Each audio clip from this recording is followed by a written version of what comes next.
Hey guys, in this video I'm going to show you how to create a shortcut that launches ChatGPT with voice.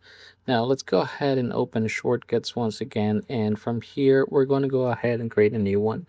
I'm going to go ahead and click plus right here, and then we're going to go ahead and look for ChatGPT, and we're going to go ahead and look for voice mode. That's important.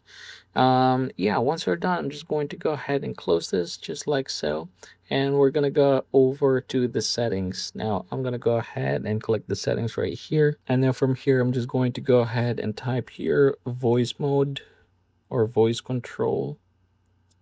All right, opening it. And then from here, I'm just going to turn it on just like so. This time we're gonna move to commands, and then I'm gonna go ahead and click custom commands.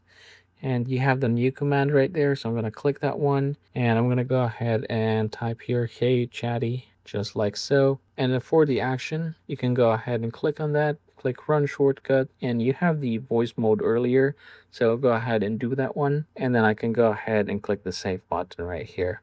Now after doing that one, I can just go over and say here hey chatty.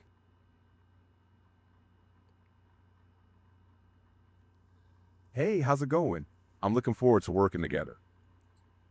There you go. It basically opens ChatGPT for me. But basically, that's how you're going to create a shortcut that launches ChatGPT with voice.